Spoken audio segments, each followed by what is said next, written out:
Hello, everybody. Welcome. We'd love to know where you're from if you'll enter it in the chat box. I'm from North Carolina. That's Becky. Yes, I'm Anna. Becky. Here I am. We are calling from Wisconsin today. I should tell you that this is going to be pretty jumpy. Sorry about that. When we do most of the presentation, you won't see our faces, so it won't be a problem. But apologies for the lack of sync with my mouth and what I'm saying here. The most important thing is that you can hear us loud and clear. So please let us know if your sound is good.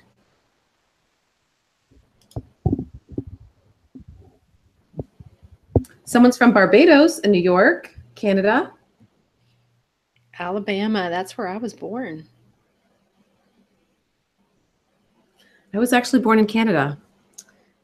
Eh? Yes. Only lived there till I was 2 weeks old, but I am Canadian. There you go. Australia, hello. Bahamas, we had several Bahamas last night as well. Sound is good. Good to know. Good, Nevada. Good. Is that how you say it? I say Nevada. Interesting. Tomato, tomato. Philippines. That's so cool. Oklahoma, Arizona. Hi, Arizona. Beth. I was in Mesa for 4 years as a teacher.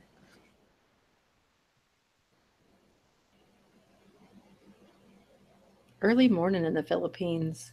How cool. Indiana. Great. I was also a teacher in Indiana. Yep. Brazil. Brazil. I've only been a teacher in North Carolina. I'm boring.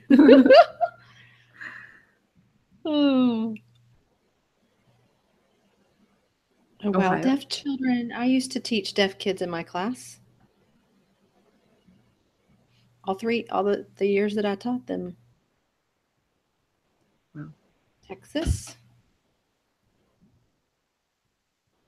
California.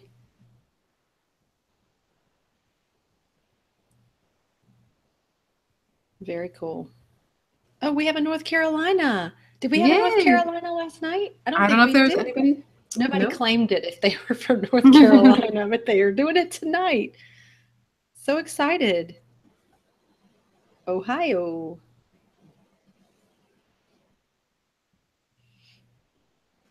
Maine. Maine. Wow, Pennsylvania. Very exciting. It'd be cool to enter what you teach as well. What grades do you teach? Yeah. Do you homeschool? Yeah, tell us about your teaching situation. That would be great. Are you a reading specialist? You're welcome for the workbook. And if anybody has not downloaded the workbook to follow along, you can still do that. It's teachingeveryreader.com/workbook. And that way you can fill in the blanks if you want. And have something to take with you. Kindergarten. On the Apache Reservation. Is that my friend Laura? I have a friend, Laura, who's teaching in the Apache Reservation. Very cool. Second grade. Another Indiana teacher. Great. Kindergarten through 7th grade. Wow, that's a gamut right there. 25 kids in a California class. It is me. Hi, Laura. Yeah. I thought it was you. Field trip to the fair. That sounds like fun. Delaware.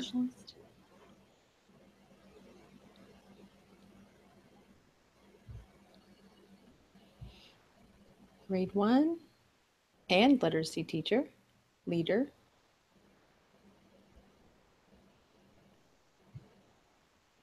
Virginia. Hi, Christina.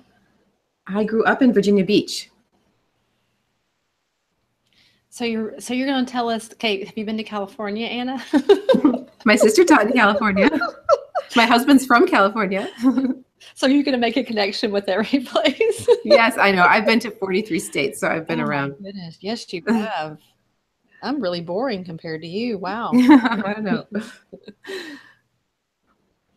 you been to Australia, Anna?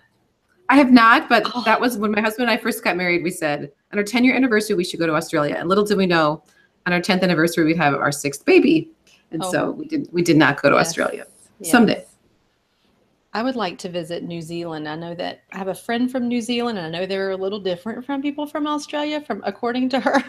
But I still, because I think I've heard a lot about their schools there. Oh yeah, big into literacy there. Yes.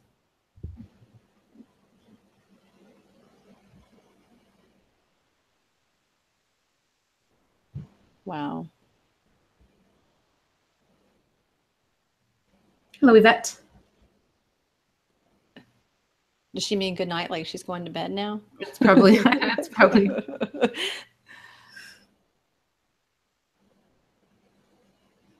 Speech pathologist. Oh, she said hi. Chicago, that's not too far from here. You taught there too, right? I did not. No. No, it was Indiana, Arizona, Wisconsin. Those were the three states I taught in. Okay. 15 students in Bermuda. Is that common in Bermuda, I wonder? I know here you only get that low students if you're like at a Title I school or something like that, where you have special needs. 25 to 25. Wow.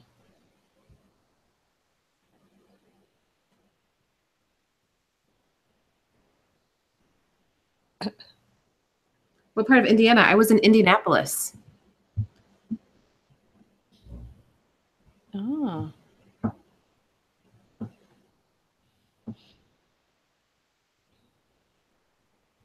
Arizona. So in Arizona, what is it, 2 hours behind where I am, I wonder? Is it 1 hour behind you or 2 hours? I think it's, my husband just got back from a biking trip in Arizona, and I want to say it was a 3 hour difference from where.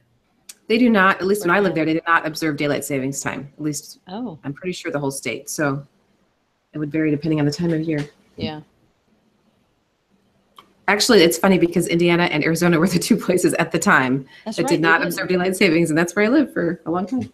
So she says it's 6 p.m. here, so that means it's a 3 hour difference. 19 students in Georgia, California, 26 students in my class. But I work with 52. Am I reading that right? Wow. That's a lot. Oh, it's 10 o'clock in Bermuda. Thank you for tuning in. Is everybody hearing us well? Because we're going to get started pretty soon. I know my video is not going to be lining up when I'm talking, but I just want to make sure you can hear everything. Michigan.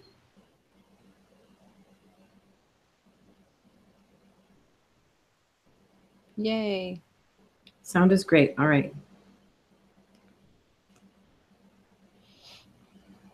Good. We want the sound to be good. That's most important.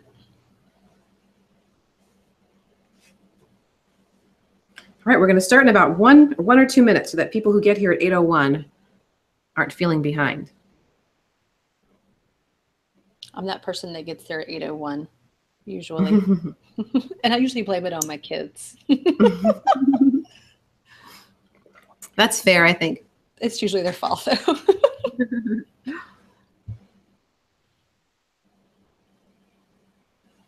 Montana. I didn't see that one last night.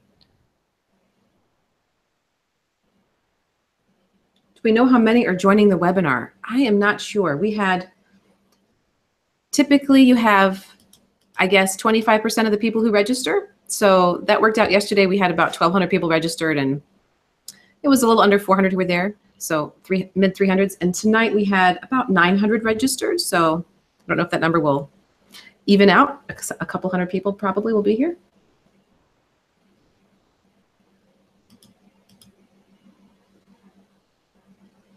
Okay, I think it's about time to start. So I'm going to switch over to our screen.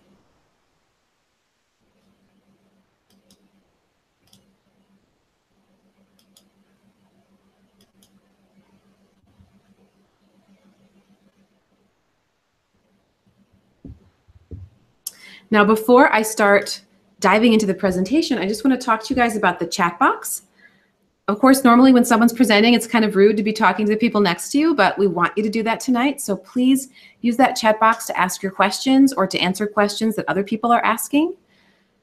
our moderator is going to be taking note of your questions. So Becky and I are not going to be focused on the chat box during this hour because we really want to be presenting the lesson and keep up so that you guys aren't here all night.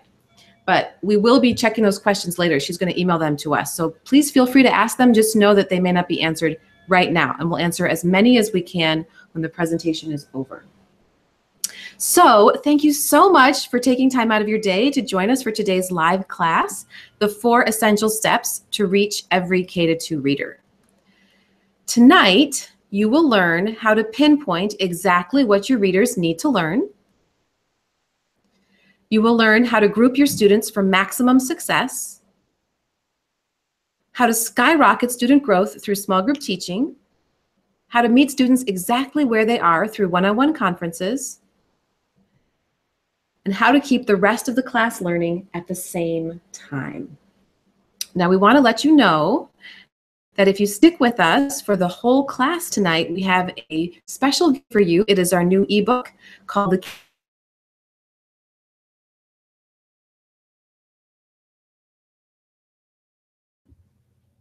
Anna, we're unable to hear you. Can you switch to the next slide?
We're trying to get things up and running again.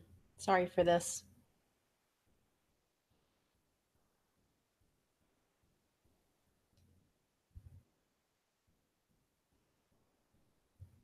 Are you able to see me and hear me?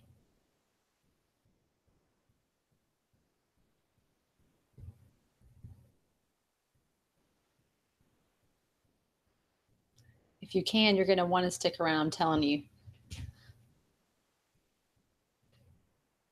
Okay, I can't see Anna. Can you see Anna? Because I can't see her or hear her. Should I do a little tap dance show? Oh, people are saying yes. No, I'm just kidding. I'm not going to do that. Oh, they're saying no. Okay. Anna says we'll be back soon. So I'm going to check my email to get back on. Sorry about this. So they totally lost internet connection. This did not happen last night.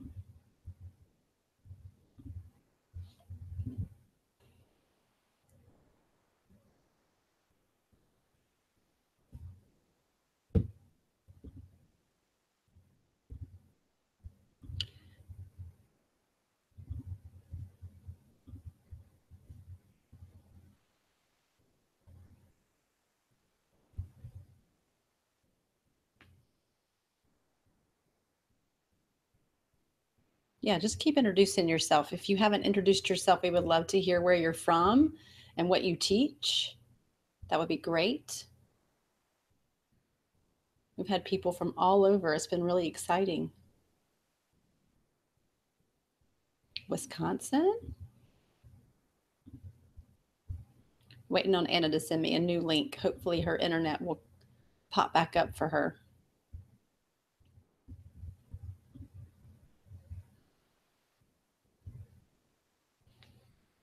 Brazil.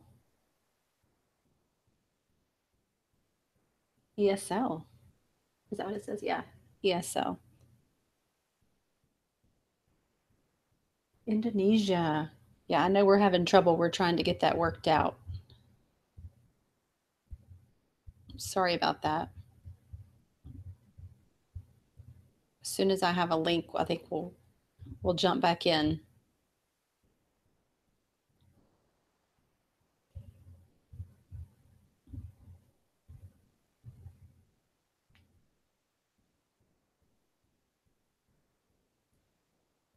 Private reading classes. Is that in your home or is that through school, through a school or through something like Sylvan or something like that?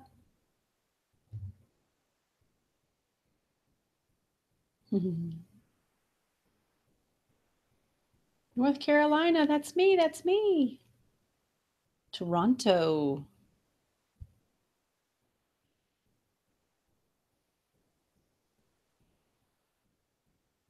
Australia.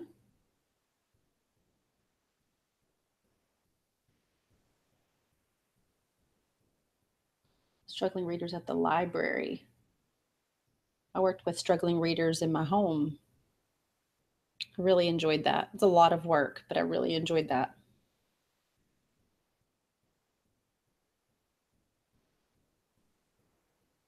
Yes, technology glitches are fun, aren't they? It's great when technology works. Here we go. Can you see Anna? Okay. Sorry, I'm so sorry about that, you guys. Should I turn on my other screen? Yes. Yeah, well, I was told to expect at least one technical glitch. You had it. We're good to Yeah. go now. We did well last night, but now I need to get something up on the screen. So Becky, you just go ahead and talk to people. I'll be there in a minute. I have been. I've been singing to them, and no, I'm just kidding.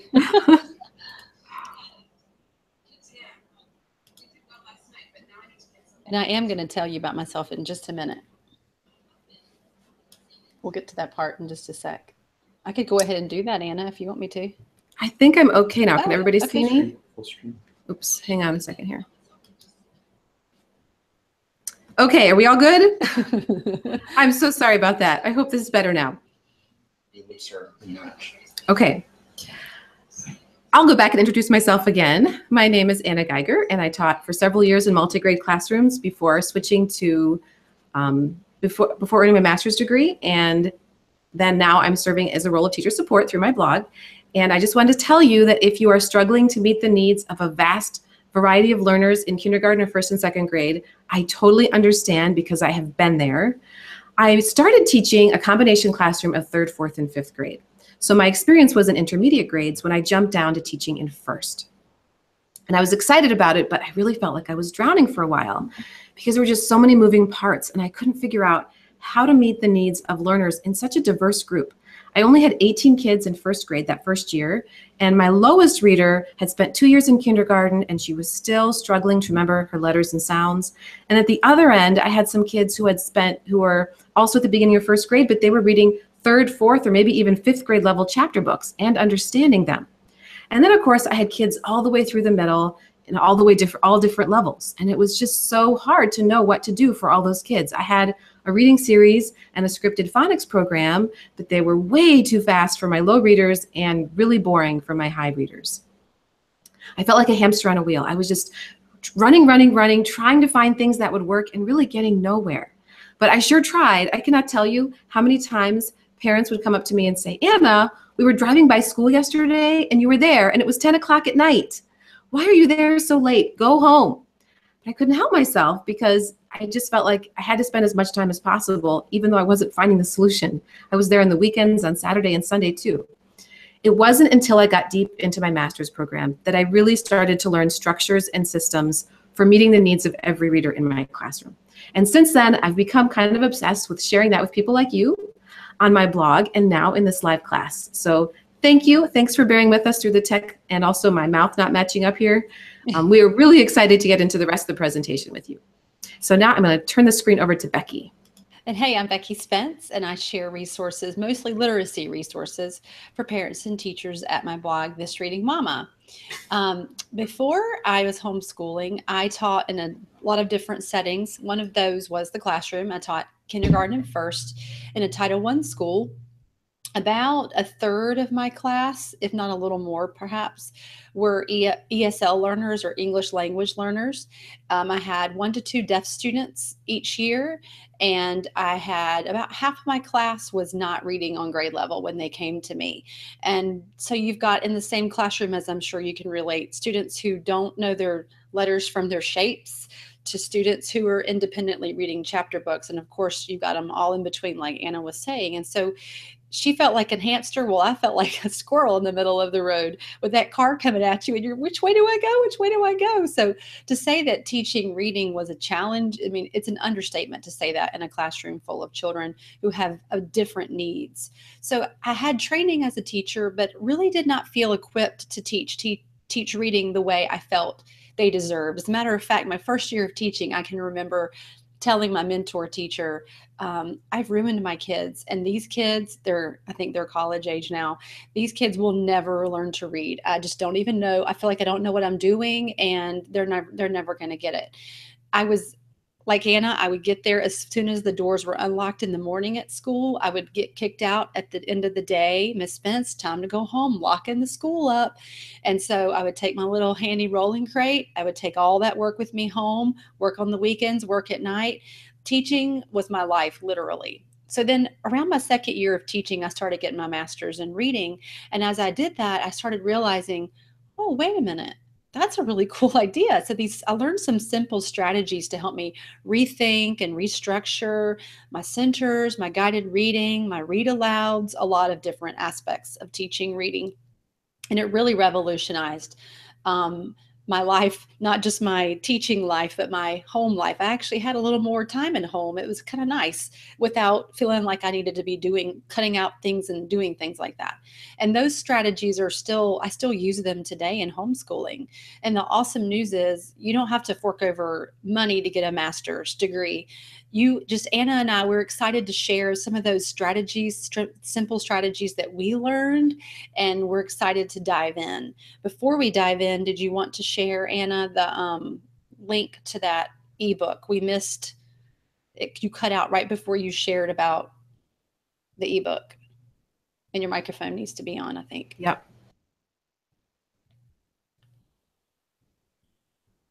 I think your mic needs to be on.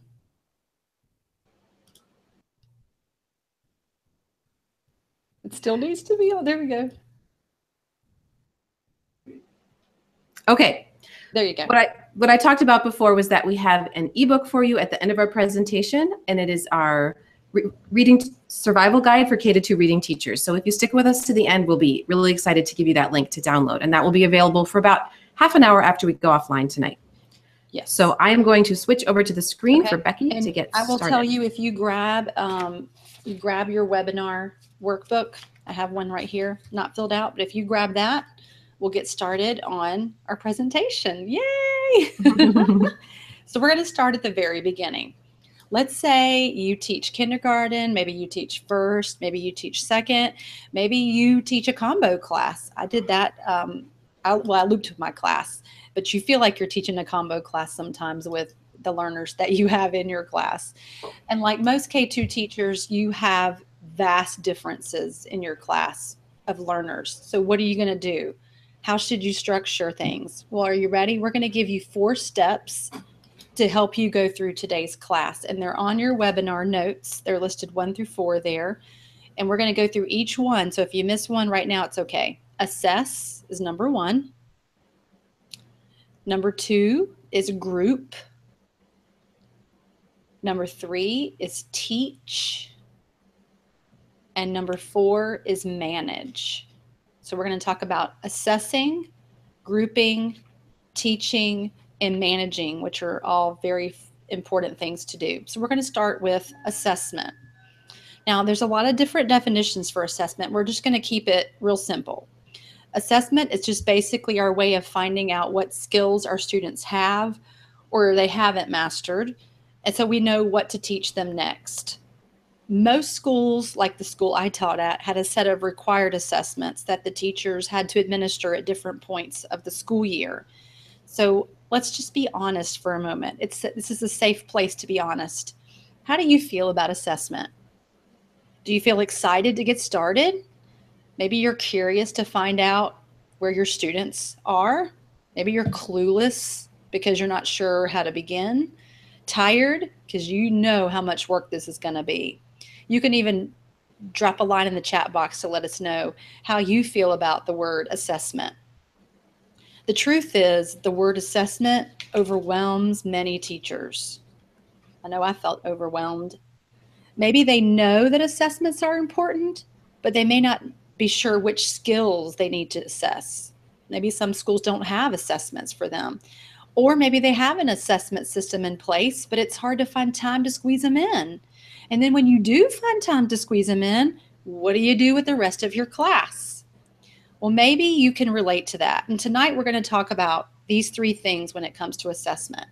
Number one, we're going to talk about which skills to assess in K2. Number two, the name of one of our favorite and free assessment tools, and you'll get that link in a minute. Tips to make assessment work for you. So those are some things we're going to be talking about. We'd love to know in the chat box what assessment measures you use at your school. Does your school use DIBELS, DRA, Fountas and Pinnell, benchmark assessment, or maybe nothing at all? You can go ahead and tell other teachers in the chat box what you're using at your school. But really, no matter what assessment kit or program you're using, there are specific skills you need to be measuring, depending on what grade level you teach, though. So let's just take a look at those. They may include things like letter names and sounds, concepts of print, name knowledge, phonological awareness and phonemic awareness. Those kind of go hand in hand, they're related. Phonics skills, sight word knowledge, and their reading level.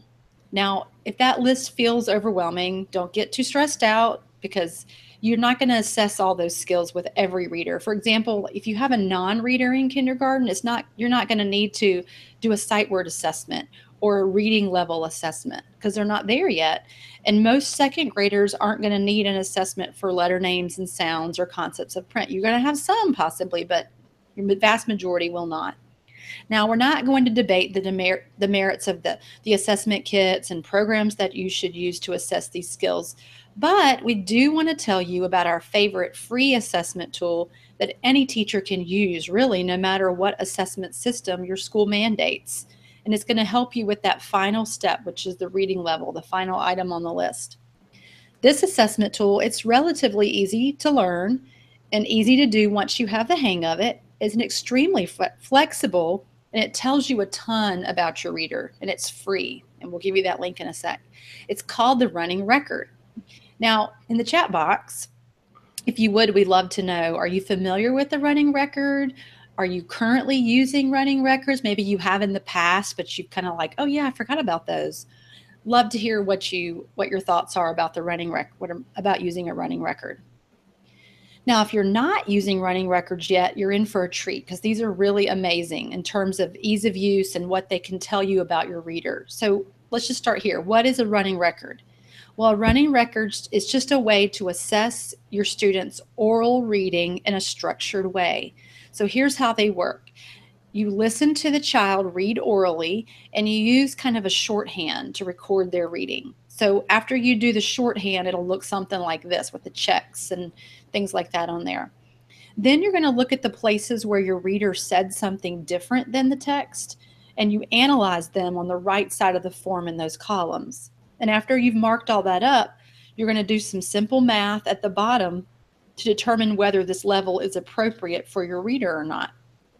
Now, if you saw all this and you thought, I'm so overwhelmed, I have no idea what you just said there, don't worry. We actually just began a free blog series all about running records. And here's the link. But if you printed the free workbook for the class, you're good to go because it's already in there. It's on the bottom of page 1. And if you scroll to the bottom of that link right there, you'll find a teal download button, and that's where you can download the running record for free. But you don't have to hop over there right now. It'll still be up. The post is just the tip of the iceberg because we're going to share some more about running records in our series. We know you're going to love this assessment tool if you're not already using it. Now, whatever assessments you end up giving, you do have to make time for them several times a year. And this is where the rubber meets the road. It can get hard. How do you squeeze in assessments for your readers into your busy day, especially when most of your assessments you're going to do have to be done one-on-one? It's really difficult to do them in a small group. We'd like to give some quick tips to help make this work. First, it helps to know the assessments you're going to give, and you make a game plan. And it helps to talk to other teachers about that game plan too. It helps to collaborate. Once you have a plan in place, you want to keep an assessment checklist chart of who you have or still need to assess. And on my blog, again, I have an editable checklist chart. And on that, you're going to type or write the students' names on the left side of the form, and you're going to put the assessment names across the top. And this way you can quickly and easily see, once you check them off as you do them, which students still need particular assessments or which ones you've already done. I'm a checklist person. I'm a to-do list person. I'm a visual person, and this really helped keep me organized. Like, I'm making progress. I'm doing this. I think I can. I think I can. You're going to get this checklist for free at this link. And again, it's in your workbook. So if you've got the workbook, you don't have to jot down the link. Okay, so you're also going to give assessments in small spurts, especially with the same learner. I know it's tempting to just keep on going and churning out those assessments so you can check them off in that box and feel like you've done it. But young learners especially don't have a long attention span. And so if you're going too long, you're not going to get accurate information from your learners because they're going to just wear out. So just give them in small spurts. And that'll kind of help keep you a little fresh too. That kind of helped me. That's why that checklist is important, because if you're giving them in small spurts, it can be harder to keep track of who you've done what for. Okay, next tip. Squeeze assessments in whenever you can. Okay, even at the beginning of the school year, I would try to squeeze them in times like when students arrived in the morning. I always had a few students who arrived extra early before they were quote unquote supposed to even be in the classroom. And I sometimes would assess them and I would knock them out. You could do it during a quiet reading time. And even if you've got your baby kindergartners in there who don't know how to read yet, they can look at pictures during some simple centers. But you might be able to think of other times when you look at your school day and think, when could I squeeze in some assessments? Sometimes if you have the luxury of a parent volunteer to come in and read to the class for a few minutes, you could pull a few kids and assess. Now, it'd be nice if we could have your students doing these deep and meaningful literacy activities, wouldn't it, while you're assessing? But let's get real here. It's the beginning of the year. Right now, so you just got to keep them busy while you're assessing, and you can't feel guilty about this. So here's some things you can have for the rest of your learners to do. And by simple, we're going to be doing some simple centers. And by simple, I mean it's not something that requires lots of skills and management on your part. So we have coloring pages, could be something they're doing, puzzles, Play-Doh, magnetic letters, puppets, drawing. And for kids who could draw and label their picture or draw and write, you could add that in there. Quiet reading, and maybe a listening center. Maybe you could think of other simple centers you could use in your classroom. If you want to share some of those in the chat box, that'd be amazing. I'd love to gather more ideas for that too. Now, one thing I want to say here is my principal was very big on walking in the classroom and wanting to know while you're teaching exactly what objectives you're teaching at all times. She wanted to choose kind of a control freak in that way. So one of the things I would do is I would think, okay, coloring pages.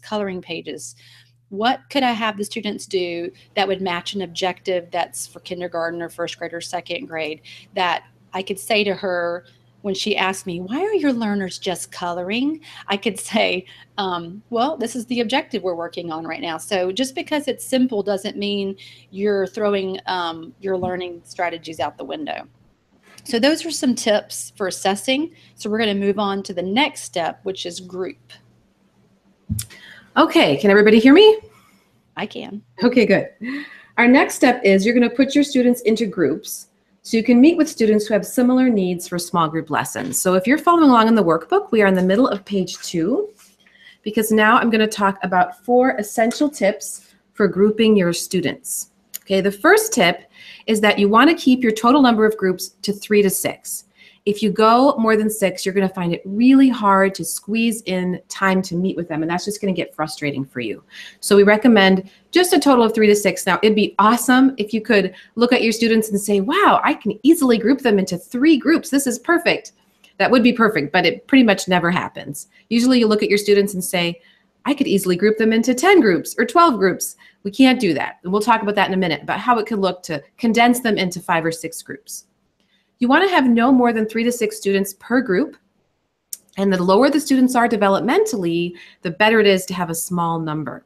You don't want more than 6 because it's going to be really hard to meet their needs in a group. And also, if you have one of those wonderful half-moon kidney-shaped tables that a lot of classrooms have, it's hard to fit more than 6 students at the table.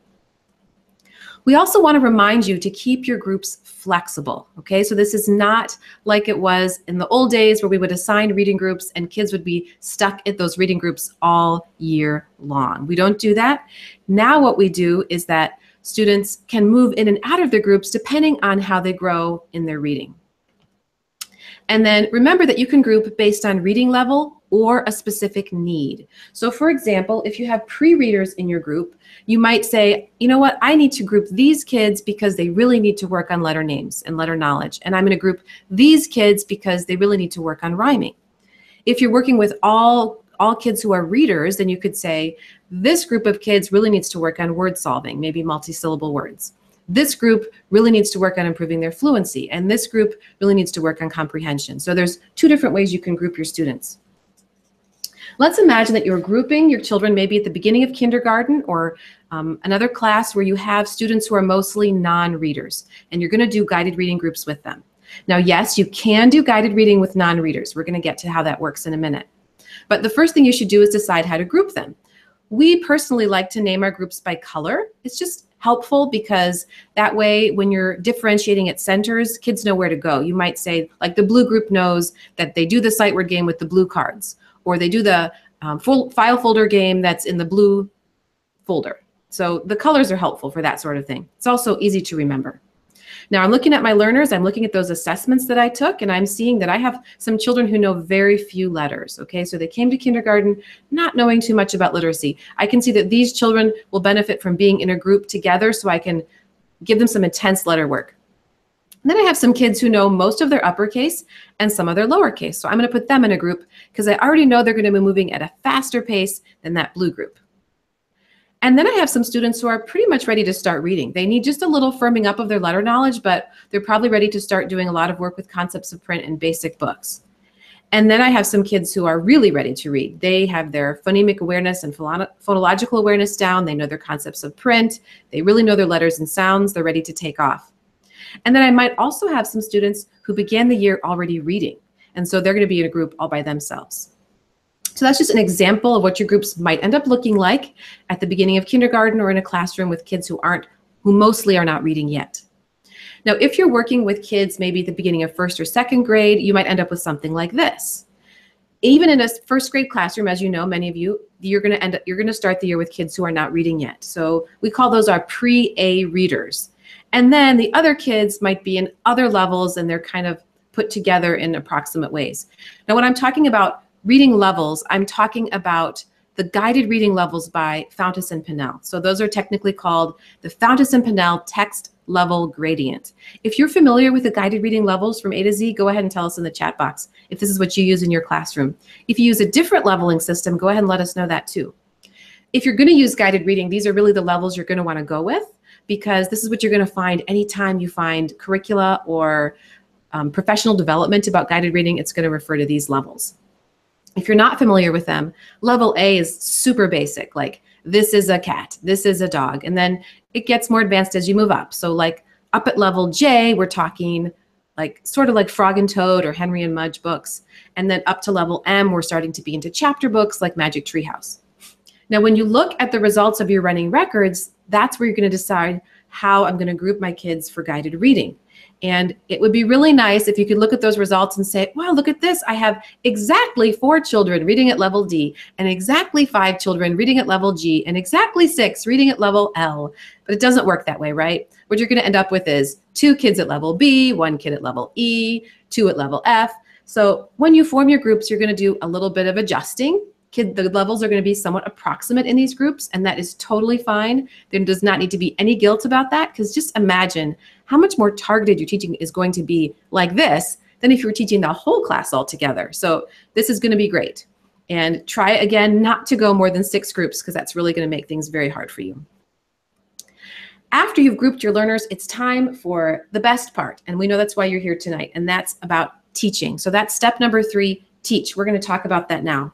I'm going to talk to you about how to do a guided reading lesson with pre-readers, how to do a guided reading lesson with children who are already reading, and how to do one-on-one reading conferences. So let's dive into that lesson with kids who are not reading yet on their own.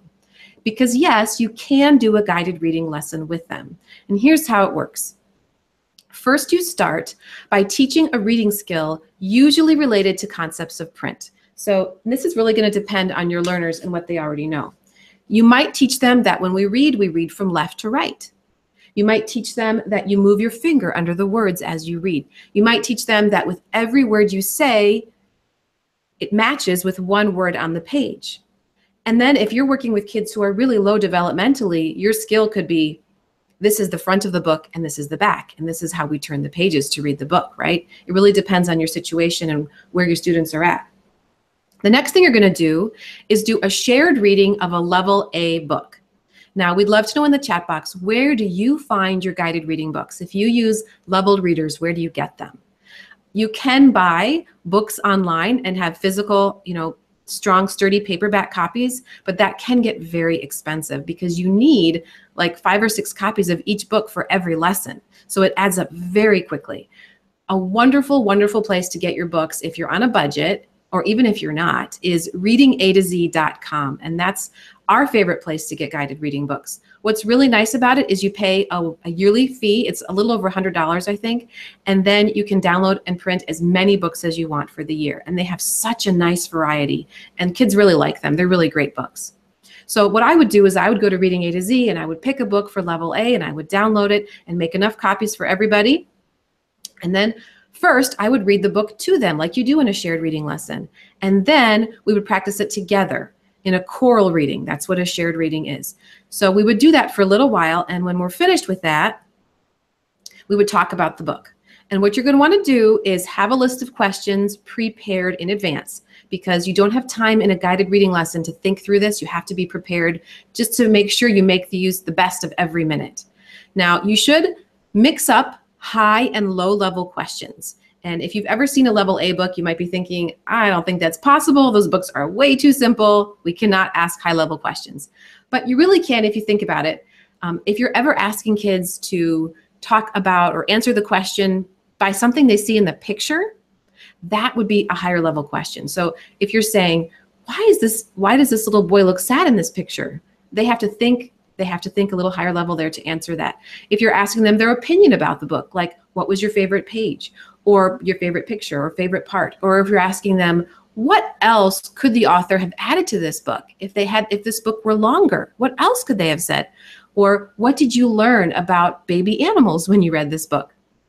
Those are all higher level questions. So prepare a variety and be able to talk about the book. And then the next thing depends on the levels of your learners. If you have kids who are good with their names already, you could totally skip this. But you may have kids who need work on name tracing or name puzzles, whatever it takes to help them read and write their names.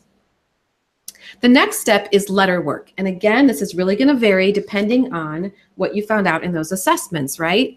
You may have some kids who, like Becky was talking about, they may need to sort letters from shapes. They don't even know what letters are yet. On the other hand, you may have kids who are ready to sort letters with lines and letters with circles. or even kids who can sort upper and lowercase letters, or kids who can match up letters, whatever you need to do to help them firm up their letter knowledge. And then the last step of this lesson with pre-readers is to do some phonological and phonemic awareness work.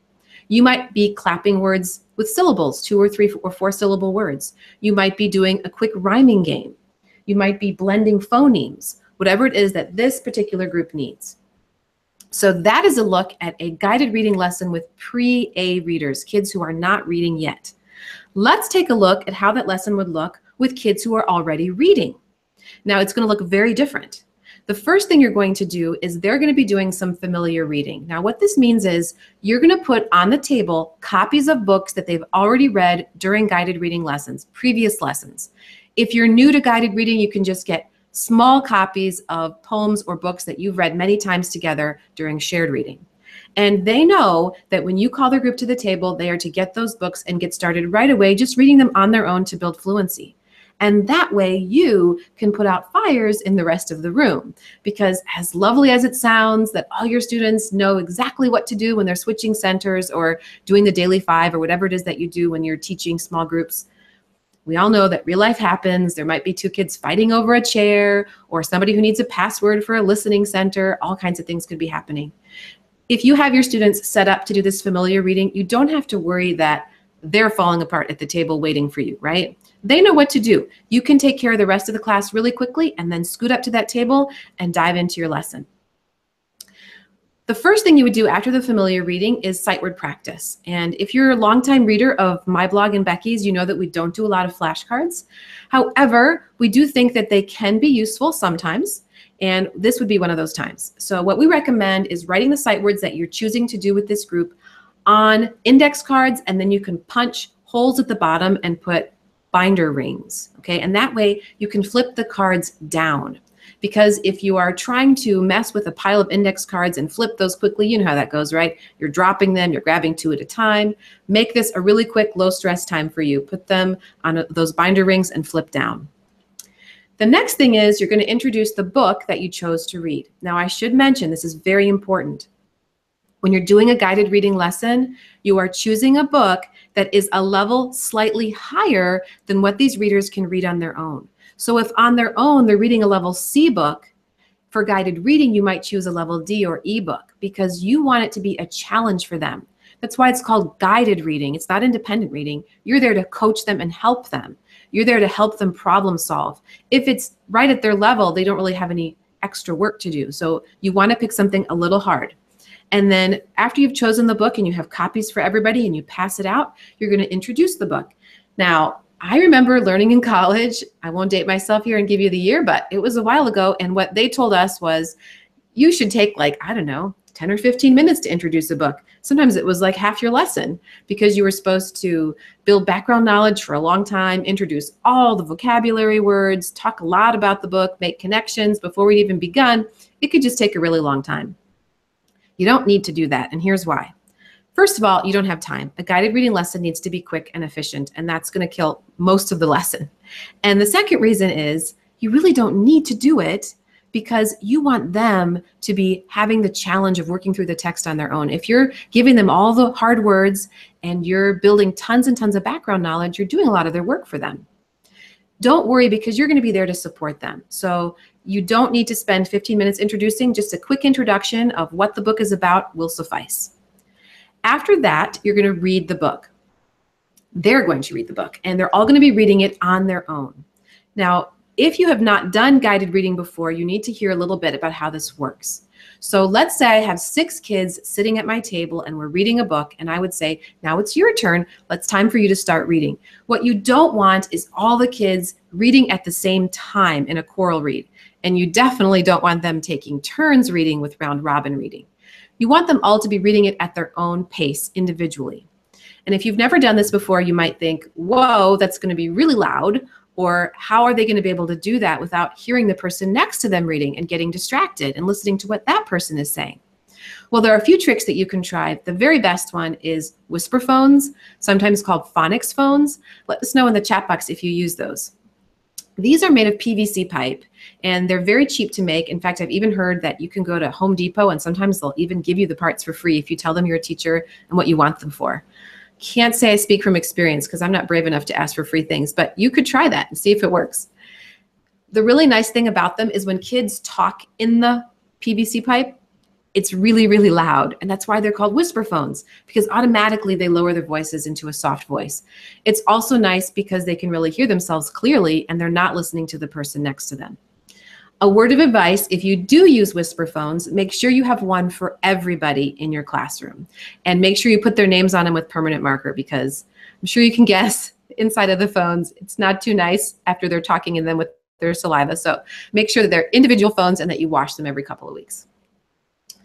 If you decide not to use whisper phones, another idea is to stagger their starting. Like you could say that the first kid starts and then 10 seconds later you could have the next kid start and so on.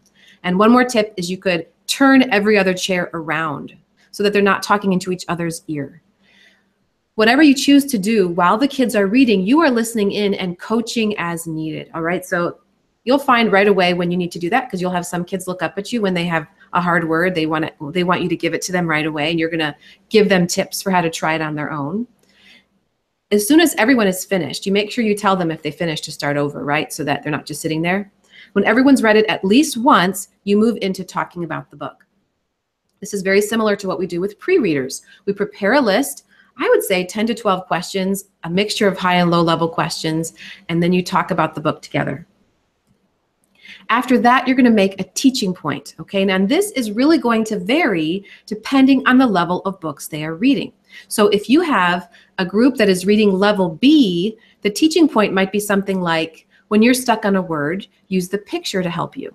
Or when you're stuck on a word, look at the first letter of the word and think about what sound it makes and see if that will help you solve the word.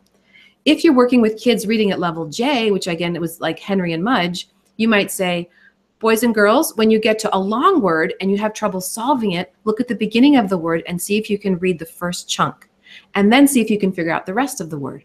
Or you might teach them, if you're stuck on a word, go to the end of a sentence and then come back and see what would make sense. If you're working with even more advanced readers like level M and they're reading chapter books, you could be teaching things like summarizing a book. You might say, boys and girls, when you're reading a longer book, a way you can keep track of what you're reading is to write a little summary on this chart after each chapter. You could teach them how to do that. After the teaching point, you're going to teach a new sight word very briefly, and then you're going to do word work or shared or guided writing. Now, I'm sorry, there's a mistake in your workbook. It says there's only 7 steps. There are 8, so you may have to squeeze this one in. To do word work, this would be phonics, all right? This is a great way to squeeze phonics into your day, very targeted phonics, exactly what these kids need to know. You could get out some magnetic letters and you could build words. You could have every child have their own dry erase board and you could write words. You could just do it on a piece of paper or in a notebook. And then the shared or guided writing would be a writing activity they cannot do on their own, but that they can do with your support. So for very young readers, you might be dictating a very simple sentence. For kids who are a little more advanced developmentally, you could be working with them to do a shared writing of, or a guided writing of the beginning, middle, and end of the book you just read, or writing about the problem and solution. The key here is that you are not giving them a worksheet or an assignment and then going somewhere else. This is shared or guided writing. They cannot do it on their own, but they can do it with your help. So you are right there with them. Now, whether you're doing a pre-reading lesson or a lesson with pre-readers or a lesson with kids who are already reading, this should take about 15 to 20 minutes total. And you might be saying, whoa, 15 to 20 minutes, there's no way I could squeeze all that into that short amount of time. The truth is, that's really hard at the beginning, and it's okay if you can't. What you really want to do is think, what does this group of readers really need the most, and what am I comfortable fitting into 15 or 20 minutes? So with those pre-readers, you might say, you know what, I'd love to do that shared reading of a level A book, but I don't think I can do that today. And I think what we really need to do is focus on name work, because these kids can't write their names yet. We need to work on learning their alphabet, and we need to work on that phonological awareness. And that's okay. Do what you can with a goal of adding in more as you get better at it. And then if you're teaching kids who are already reading, what you might do is you might say, boy, I'd really love to do the sight word work and the word work and the guided writing, but that's just too much for me. I just get frustrated because I can't beat the clock. I just need to work on introducing the book, reading the book, talking about the book, and giving the teaching point. And that is just fine. There's a really great saying that is so true, and it is that you don't have to be good at guided reading to start. You just have to start. So you can do this. Give yourself grace. Start slow. You don't have to be perfect or have all the parts of an ideal lesson plan when you're beginning. Now I'm going to move into independent reading conferences, and we'd love to know in the chat box, is this something that you're doing? Have you ever done reading conferences with individual readers? When I was a teacher, I actually did more of this than guided reading. This was actually more of the focus of my teaching. And I love the way that I could individualize my teaching so much in these one-on-one conferences. So here's how this works. Each of your readers needs to have a bag of books that they're responsible for reading during your independent reading time. Now, you might have a free choice independent reading time in your day where kids can pick any book off the shelf and look at them. And that's wonderful because they love to look at those books they can't read. But you should also have a time where they're responsible for reading the books that are at their level. And they would keep those, we like to keep them in gallon-sized plastic bags because they're cheap, they're easy to use, they're easy to label, easy for the kids to pick up and bring to their seats. Now, depending on the level of the reader, that's how many books are going to be in their bag. So if you have a child who's reading at level B, like in this picture, they could have 15 books in there because they're probably not going to meet for you with a conference probably only once a week or every week and a half, depending on how many students you have. So they need a pretty fair-sized bag of books, and those kids are going to be reading the books over and over and building fluency, right? Whereas a kid who is reading at a higher level might just have 2 chapter books in their bag because that's all they're going to read in a week and a half. Now, when you sit down with a reader for a conference, the first thing you should do is check your notes. You should make sure that you know what it was you told them to work on the last time you met. Now, how are you going to keep your notes? That is the million-dollar question. I think that every year of my teaching, I had a different way of organizing my notes. I'm still that way. I'm always trying to find a new planner that's going to work for me. So just keep trying. I'll tell you one thing that did work for me was that I had each of my readers keep a spiral notebook in their reading bag, and that's where I took the notes. They actually were responsible for it. So I'd say, all right, it's time for your conference. Can you take out the notebook? And they did, and we'd open it up to the last page, and there it was. Everything I taught them from last time, my running records were in there, and then any goal that I had set was right there. So for example, let's say I'm meeting with a child who our last goal for him was that he would stop barreling through periods when he's reading, and he would stop at periods, make a little pause, and then keep going. I'm going to see that, and I'm going to say, okay, last time we talked about stopping at periods when you're reading. Could I hear you read a little bit? And I want to make sure that he's followed up on that he's worked on that this week. So I'm going to listen to them read, and this is going to vary depending on the level of the child. So if you have low-level readers like B, C, D or so, mostly you're going to want to listen to them read, right? Because you really want to know that they learn those books, that they're word solving, that their fluency is improving. Whereas a more advanced reader, you might be more interested in that they understood this chapter book they were reading. So you might listen to a page or so, but really what you're interested in is talking about the book, asking a lot of questions, making sure they're showing understanding. Next thing you're going to do is make a teaching point, which is going to be connected probably to the goal you set last time. Did they meet the goal? If they did, you might choose something related or piggyback on that somehow. Or if they didn't meet it, you might repeat it. You might go in an entirely new direction. Whatever you do, you're going to make that teaching point and you're going to set a goal for next time. So I might say, you did a great job stopping at periods. The next thing we're going to work on is making your voice go up when you read a question. Let me show you how that sounds. Now let me hear you try reading this question. I'm going to write this down in our notebook that your job is to make your voice go up like you're saying a question anytime you see that question mark, because that's what I'm going to listen for next time. And then you write that down in their little notebook in a way that they can understand. So for very young readers, you might have to draw a picture. And then for older readers, you could write it all out in a sentence. Make sure that they say it back to you. So what was the goal we set for last time? Tell me what you're going to work on this week. Now, all of this should take about 3 to 7 minutes, which again sounds a little scary. I have to be honest, most of my conferences were more like 10 minutes. Boy, I worked at getting those down. I struggled with that. Sometimes I could do a conference very quickly if it was an advanced reader and I was just checking in. Then it might be 3 or 4 minutes. Struggling readers can take longer. Here's one tip. You should get your smartphone or digital timer and just put it next to you as a kind of stopwatch to keep yourself on track. Reading conferences are really fun, and kids love having you to themselves. They're going to want to keep you with them for a long time. So this way you could just kind of keep yourself on track.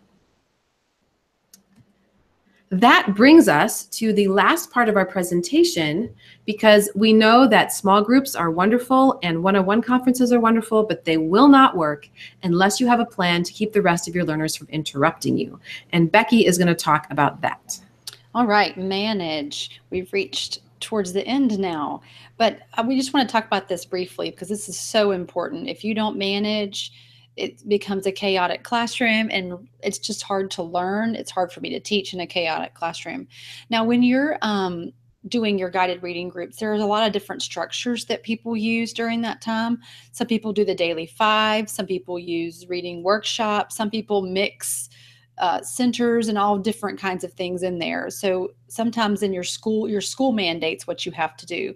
I know in the school I taught in, we had to use literacy centers. That was required. We'd love to know in the chat box, what do you do if you have a guided reading time? What are your other students doing during that time? How do you structure that time? Tonight, we want to just focus real quick on literacy centers. And they're just basically a place in the classroom where students work alone or in pairs, in groups maybe, to expand literacy centers. So we want to give you some examples of some year-long literacy center ideas. And we want to give you some ideas on how to teach the children to work independently at the center so they're not constantly interrupting your small groups that you're trying to teach or your conferences. So what's the trick for designing literacy centers that don't take all of your time in the evenings and on the weekends?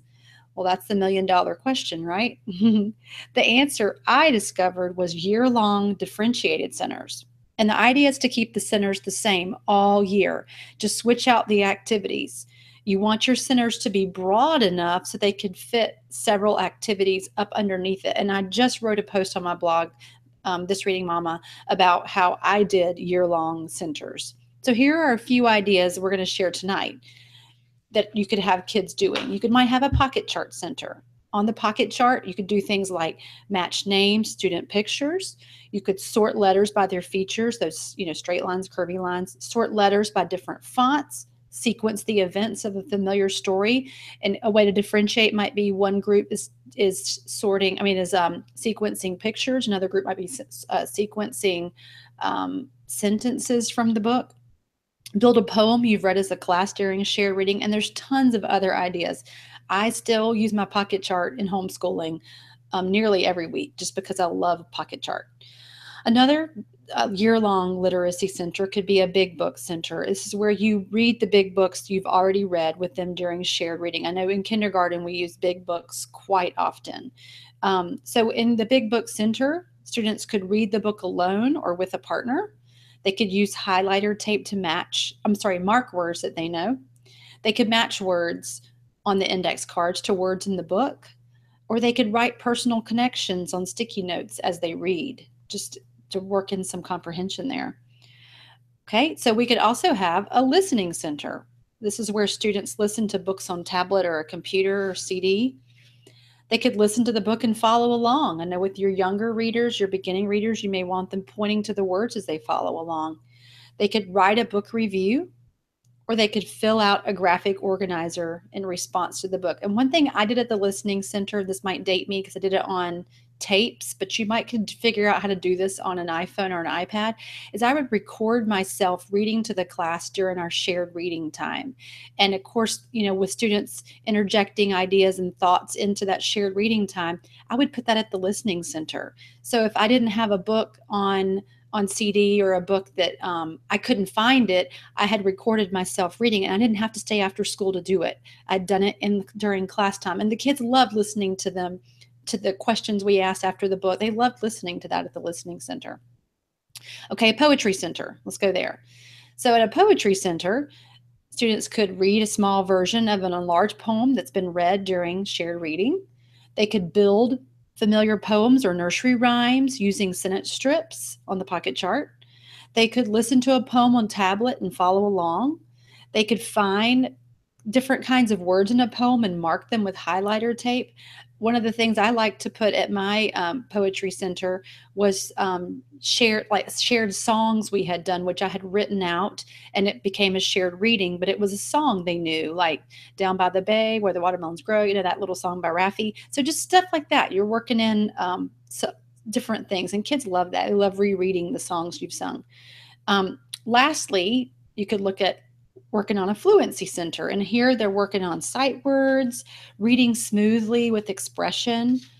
And at this center, they could take turns reading sight words from a stack of cards and timing how fast they could read the stack. They might play a sight word game with a partner, or they may read familiar stories using different emotions, or they may read sentences using different emotions. That's a lot of fun to do that, but that takes practice too. So that's a look at a few ideas for year-long literacy centers. Of course, there can be more.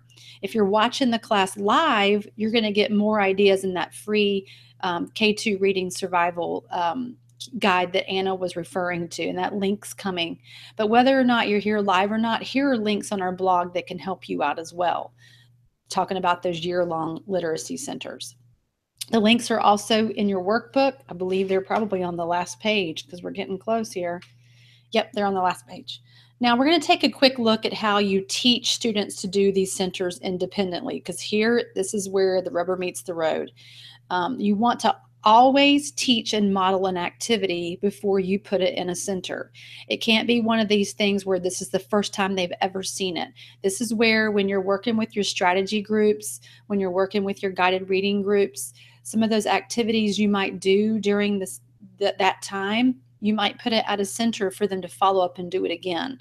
It's not a good idea to go, okay, all you have to do is roll this die, blah, blah, blah, blah, and then all they hear is wah, wah, wah. And then, of course, as soon as they get there, they're like, what do? I don't know what to do, and they're interrupting you.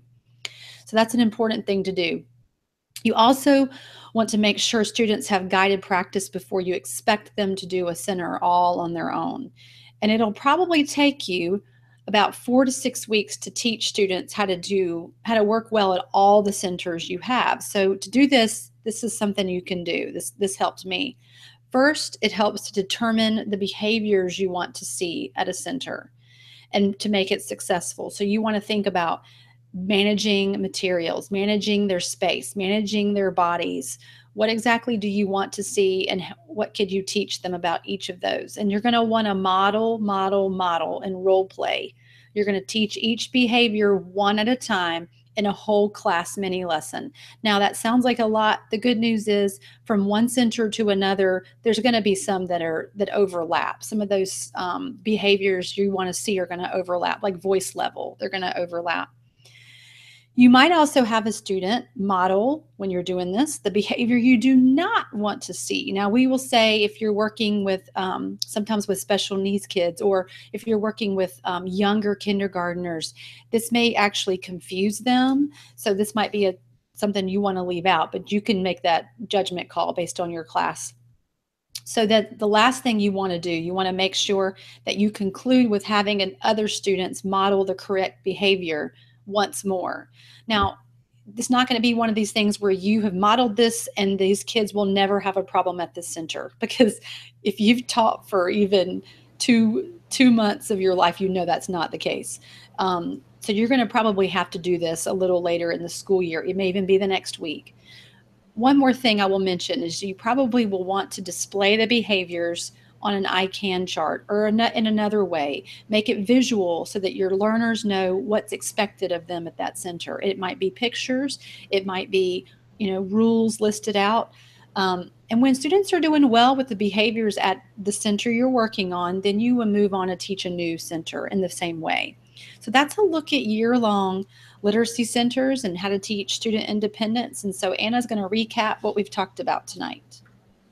Okay, so we went through the 4 steps to reach every reader. We talked about assessment. We gave you the list of skills you should be assessing in K-2, and we gave you some tips for finding a way to fit those into your school day. We talked about how to group your students by looking at those results of those assessments, whether your students are readers or pre-readers. We talked about how to teach a small group lesson with pre-readers and children who are already reading, and we also talked about how to structure those one-on-one reading conferences. And finally we looked at how to manage your students through effective year-long literacy centers. Now, as you know, we have barely scratched the surface. We've been through a lot in this hour, but it's just the beginning, because teaching reading is a huge topic and there's so much more we could say. Really, your learning has just begun. But We're so excited that you don't have to learn the rest all on your own because you are invited to join us in our online course called Teaching Every Reader. Teaching Every Reader is our comprehensive training for busy K-2 teachers just like you, because it has bite-sized video lessons since you don't have time to be spending hours on the computer every night, plus tons of printable templates and cheat sheets and student resources to save you hours and hours of time. But most of all, it will help you stop teaching to the middle and start teaching everyone. Here's how the course looks. With our step-by-step training and support, you're going to learn how to pinpoint what your students need to know using our printable assessment kit. Now, if you have an assessment program you love, you don't have to use it, but you may find pieces of it to be helpful. You're going to use our templates and cheat sheets to design dynamic small group lessons without spending hours of prep every night. Okay, no more guesswork. You're going to know exactly what to do when you're planning those guided reading lessons. You'll learn exactly how to maximize independent reading time and become a pro at one-on-one conferences. And you're going to learn to design year-long centers that actually work. Finally, best of all, you're going to save hours and hours of time with a huge variety of brand new, low prep activities for all levels of learners that we have created to be exclusive to the course. They are not available anywhere else. Here's how the course breaks down. Here's what the modules look like. The first module is going to help you understand the big picture of teaching reading. Whether you're a brand new reading teacher or you've been at this for 25 or more years, there are still things to learn here and review. We have a reading skills list for K-2 readers, which is going to show you what your students really need to learn in K-2. You'll discover how to avoid the common mistakes that many reading teachers make. And you'll also understand the most common frameworks for setting up a balanced reading program. In the next module, we're going to help you tackle all those details because the big picture is nice, but it doesn't get you very far. So we're going to help you figure out how to use the time that you have to have a balanced reading program. We have 15 sample reading schedules that can work no matter what your situation. We show you how to have a balanced reading program if you're using Daily 5, if you're using the Basel, if you're using guided reading with centers, if you're using Reading Workshop, it's all there. And then also in this module is where we share the big assessment packet where you can learn about how to give phonological awareness assessments, how to check comprehension, how to use a running record. There's a lot in there. The next module is going to help you make the most of small groups. And this is one of the modules we are most excited about because it has what we wish that we had when we were teaching guided reading, especially when we were starting out. I know one of my biggest challenges was knowing what to teach. Remember that teaching point with those kids who were reading? I just didn't really know where to go, and I just had like 3 ideas, then I'd be running out. Well, we have guided reading teaching tips for every level. You can see those in this image. So what that is, let's say you're teaching level B, and you think, boy, what exactly do level B readers need to know when it comes to phonics? What do they need to know when it comes to phonemic awareness? What about comprehension? Just go to that teaching tips page and it has all these ideas right there, appropriate for that level. And you just pick one of them, find a book that works, and teach it in your lesson. We also have prompts for teachers so that you know exactly what to say when your readers are struggling. You know what to say to move them forward as readers. In the next module, we're going to help you teach your students to read independently, because I don't know about you, but if you have tried independent reading time, especially at the beginning of the year, you may have found that someone was raising their hand like 2 minutes in to say, I'm done, I've read all my books, like all 10 of their books, right? And you're supposed to be meeting with kids, like 5 or 6 kids for independent reading conferences, and you already have kids turning around, poking each other, telling you they're finished. We're going to show you how to build reading stamina for everyone so that stops happening. And we're also going to give you teaching points for those conferences, because when you have 3 to 7 minutes and you're sitting there and you're stuck, the kids read to you and you can't think of what to teach them. That's hard.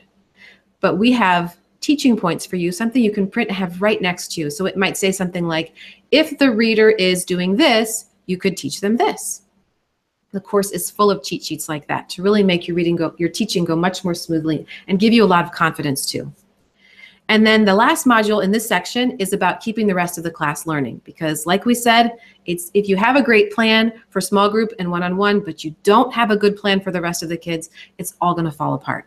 So we're going to help you make your center time a success, a time that you look forward to and your students. We're going to give you lots of ideas for different literacy centers, but we're also going to break down all the management pieces for you and help you think through all the parts and decide how it's going to work in your room.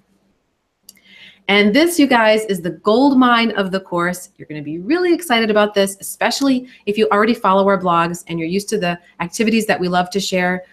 We're going all out here and just sharing a ton of resources that you can use in all different kinds of settings, all right? We have things like in-a-minute activities, little quick activities you could do during transition times or when you're warming up at a guided reading center. Things that you can have kids do on their own at literacy centers after you've modeled it, of course, and done it with them. And then things that you could have them do independently at other times of your day. There's just a huge variety. There are book lists to help you. There are word lists to make your own activities. There are editable games. It's just packed. And these are divided into 6 modules. This will be the second half of the course.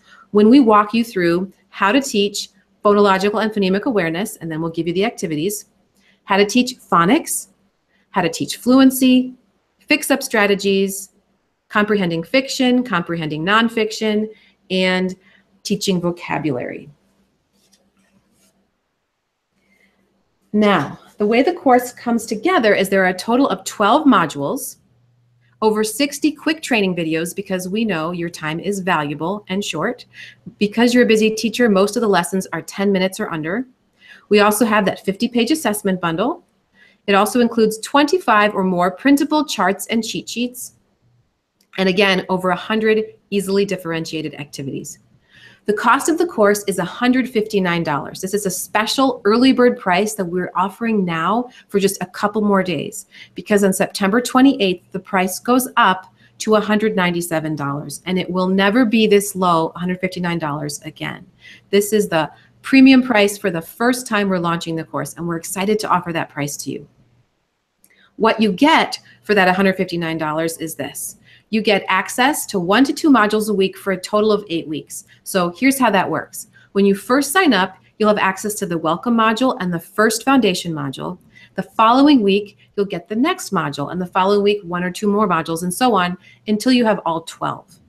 Once you have all of them, they are there for you forever, okay? As long as the course is online, you have access to all the modules. That means that it doesn't expire after a year. It's there for as long as the course is online. So once it's all unlocked, you can go back and review and download anything you want at any time. You'll also have access to our first bonus module, Running Record Essentials. Remember Becky was talking about that? We are going to have this free blog series for you, and it's really going to help you get the basics. But to really become a pro, you need some more training, and that's what we're going to offer in this module.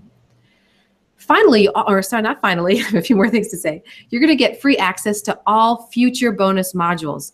Just before we were live today, Becky and I were talking, I won't spill the beans, but we were talking about some ideas for future bonus modules, and we will offer those the next time we release the course, and you'll get them without paying anything extra, even though you joined at the lower price. At the end of the 8 weeks, we will offer a certificate for 20 hours of continuing education credits. Now, we cannot guarantee that your institution will accept those, but we will offer it. If that's really important to you, you may want them to visit our sales page, teachingeveryreader.com, so they can learn more about the course before they commit to that.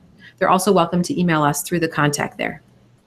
And then also for the 8 weeks, we are excited to meet with you in a private Facebook group to coach you and support you. It's been wonderful to see how many of you are talking and sharing ideas in the chat box. Thank you for doing that. We hope that the Facebook group will be that for you as well. So far, we have about 225 people signed up for the course. And so that means there's a lot of people that are going to be waiting for you in the Facebook group to talk teaching, people that understand what you're going through and problem solve with you. And then finally, we want you to know that we do have a money back guarantee. So if you join and 30 days later you decide, this really wasn't for me, this doesn't fit my situation, you may ask and you can get a full refund. To join us, simply go to teachingeveryreader.com/join or click on the Enroll Now button below this video. When you do that, you're going to get to this screen and you click on that Enroll Now button, and that will lead you to this part of the page where you can choose your payment plan. So if you would like to get the best value, then you would pay the $159 right away, or you could make 4 payments of $49. And that will direct you to our secure checkout page where you can enter your email address and then choose to pay by credit card or PayPal. You'll get an email receipt, which will give you a button to go right into the course, and you can get started right away. You can get started tonight if you want. When you get in there, what you would do is first you get the welcome module, and then you get the first foundation module. Now, the course runs officially from October 2nd to November 27th. So that is the time that we are officially with you in the Facebook group, sending you those emails each week to help you know what to do, talking through the problems that you're having in the Facebook group. Now, the course is permanent access. So when those 8 weeks are done, you can still work through the course. It's just that our hands-on work has ended by that point. Again, this is the link, and we're going to move into the Q&A session. Our moderator has emailed us some questions, and Becky's going to start answering those in a second. I do want to start by answering 2 questions that we do hear kind of a lot, and I just remembered one more thing. I want to give you this because some of you probably want to go. It's getting late, and I want you to make sure to get to your free survival guide. So go to teachingeveryreader.com/free bonus. This link is good for about half an hour. If you have trouble with it and you're live right now, go ahead and send me an email, anna@themeasuredmom.com. We'll make sure you get it. But we just want to make sure that you get this in case you need to get going. Because again, this link is going to expire. There won't be anything on the page after a certain period of time. So back to talking about some questions we've had already. Some people have said, I don't live in America. Can I take the course? Absolutely. It's for anyone worldwide. And another question we've heard a few times is, I'm not a Facebook person. Do I have to be in the Facebook group? Am I still getting much out of the course if I don't join the Facebook group? Yes, you are absolutely getting what everyone else is getting. All the content is in the platform. It is not in the Facebook group. What you'd be missing out on is a chance to talk through problems with other teachers, and especially the coaching that we're going to offer. We want to be clear that we're not offering one-on-one support through email as part of the course. And that's because we want to give the best attention to the rest of the people and to keep offering resources on our blogs on the other side. And again, we have families that like to see us too. I have 6 children and Becky has 4. We're also married. Our husbands like to see us. So we're going to focus our attention on that Facebook group. And so if that's important to you, then you'll want to get a Facebook account. I'm going to switch to Becky, and she's going to answer some questions that some of you have. Okay, I have one that really stuck out to me. It's about struggling readers, and it says, which is better for a struggling reader, a quick-paced guided reading which covers a variety of skills every day, or to do a weekly plan that hits the same skills during shared reading, talk about the book, name work, all that in depth, but each day. And I don't know why you would need to pick between the two. I think when you think of balanced literacy, you think of, do you want to put our faces back on here, Anna? Oops, sorry.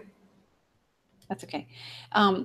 When you think about the big picture of teaching reading, I just still think of that balance, because for shared reading, when I'm reading with the students, that level of reading may be at the kind of more towards their frustration level, whereas, and they're listening to me model, they're listening to me do these things. So it's kind of a balance. I think it's a good idea to do both. I did some whole group teaching in my classroom, phonics, word work, and we called it teacher directed reading, but it was shared reading, and other things like that to show them what it looks like on grade level. This is what it sounds like to be a fluent reader. So we did work during that shared reading time. We did work during that spelling time, as well as in the centers, as well as independent reading, as well as guided reading. So it was a mix of all those things. I think those are all needed, especially for those struggling readers. And there was another one that I read about phonological and phonemic awareness, that you've got students in 2nd grade who are still struggling with those. What do you do? Do you begin with those? And my answer is a resounding yes. When I was a reading tutor, I would have 3rd, 4th, and 5th graders who were missing some of those foundational skills of phonemic awareness and especially phonemic awareness, because that one's a little more in depth. And I had to back up with them and help them fill in those holes. And it can be a long process for some kids, but I think when we started to fill in those holes, things that weren't clicking for them for years and years and years started clicking, and they were getting stuff. And then when they were getting stuff and being able to read, they were able to comprehend better. So it snowballs, has a snowball effect for sure. There was one in here I wanted to ask you, Anna, putting you on the spot, where it talked about how often did you change out the books in the bag? As far as Yes, that's a good question. And I'm going to, before I answer that, I think Okay. some people are saying there's a problem with the link for the free Oh, book. okay. I'm sorry, I maybe didn't double check that. I will make sure that it is correct, and I will send that out in the link to the webinar replay, and everybody will Okay. just get it. So I won't take it down. I'll leave it up for a day or two, and everybody will get access to it. So don't worry about that. We'll make sure you get it. And I'll probably send that out in the morning tomorrow. Okay. So it is working. Oh, my husband said it's working. Well, I'll still make sure everybody gets it. Okay. The question about the books in the bag. When we did independent reading in my classroom, the way that it worked was I sort of helped them check or choose those new books when I met with them for a conference. So that kind of kept me on track. We had to keep our conferences pretty regular, every week to week and a half. Some teachers like to do a book shopping day where every Friday morning they take like 20 minutes and everybody chooses new books. I'm not crazy about that because you're not always knowing for sure if they really finish their books and they're getting new ones. And some kids really need support in choosing them. But you could try that if it would work for you.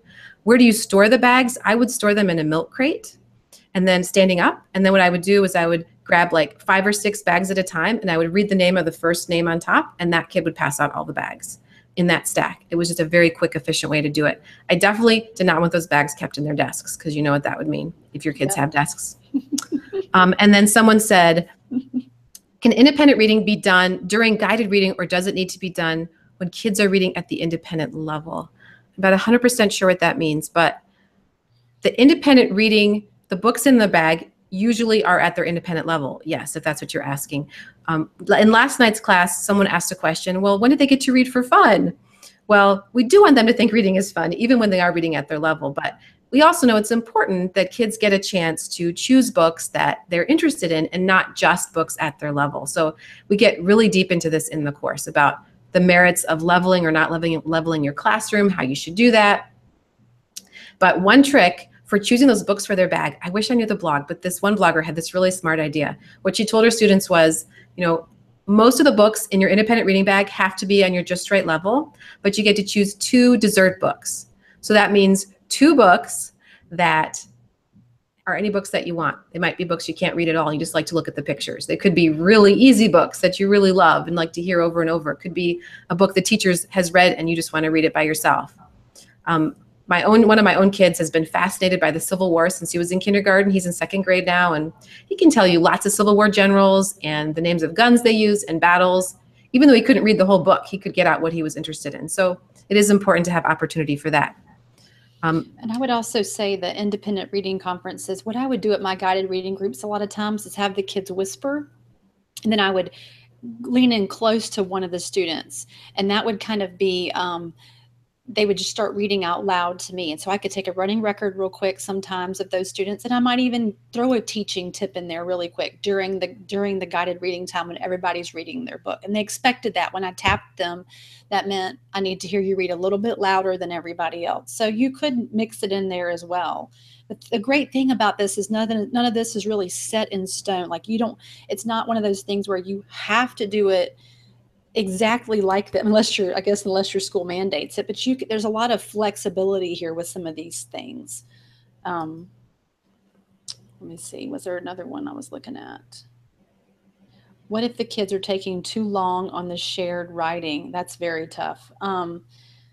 Sometimes it has to do with the questions or what we want them to write. You might need to hone in what you really want them to write.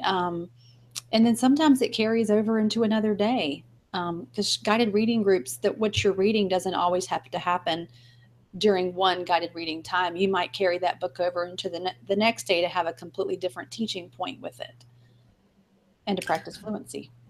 I'll answer a few here. It says, what are the students reading while you're doing a running record?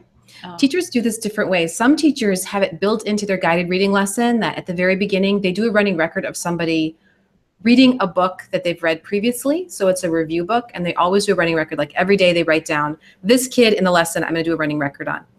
Personally, for me, that's hard to do. Like I find that hard to focus on one child at the beginning of a lesson. I prefer to do them during independent reading conferences. And when I was teaching, I did them every day. Very, what's the word? Not structurally. It was very informal. That's the word, informal. So I didn't do like a fancy form. I didn't always figure out all the percentage of the reading, like if it was, if it was the right reading level for them, because I knew it was. What I just wanted to see was a picture of what they were reading. If you're really using them at the beginning of the year and during those, at the end of your grading periods to match readers to find out exactly what their levels are, it's helpful to have some benchmark books. Did you talk about this tonight, Becky? I didn't, but my school used benchmark books. The whole grade level had the same set of books, and this was this level, this was this level. So you're kind of comparing apples to apples. And if you use Reading A to Z, I'm pretty sure they have benchmark books. So that's helpful. So that way you know for sure that you're comparing everybody correctly. Right. Somebody said, where can I access that guided reading group template? We're not offering any of our templates except inside the course. So we do have the free reading running record sheet, but the templates are all exclusive to the course. Mm-hmm. I do want to address the one about blind and deaf children. I don't know that I can fully address blind, but I know I had deaf students in my class, and we were kind of the hub for deaf students. And for deaf students, a lot of their literacy skills are backed up several years because a lot of them may now have cochlear implants and now they can hear for the first time. So they're missing a lot of those phonological and phonemic and a lot of those just vocabulary. So for a lot of my deaf students, we had to back way up and just start working on vocabulary because that's such a big component to reading. You have to be able to comprehend it. If you can decode a word, but you have no idea what it means, it's not going to be of much help to you. So signing times sounds great too, but that was my experience with having deaf students in my class. But if you have them in your class, you're responsible for them too. Okay, do we have any more questions we want to answer before we sign off? I know it's getting pretty late. It is getting late. I'm trying to see if I see any. There's not as many questions tonight as we had last night. Great. All right, well, I think that we are going to close off so that we can get some rest and you can get some rest depending on the time of day that you're at. Thank you so much for taking time out of your busy day to be with us. It's been a joy for us to talk to you. And also thank you for hanging in there during our tech problems. Oh boy, we could test as many things as we want. And we just never know when the internet's going to go, which is what happened at our house. I think it sounds like some people are able to access the ebook, but since I promised you that I would have it available for everybody, I will do that. And I'll keep it up for a little while tomorrow to make sure that everybody who has been here tonight for sure can download it tomorrow. So be sure to check that. I will take it off at the end of the day tomorrow. And you plan on sending a replay email to let people see? Because some people said they needed to put notes and fill out the notes again, but they can watch that in the replay as well. Yes, they can. The replay will be available. We'll also put a note as to when to start watching because you're not going to want to watch again through all of our tech issues. It's probably about 10 or 15 minutes into it. So thank you again, and you guys have a wonderful night. Good night.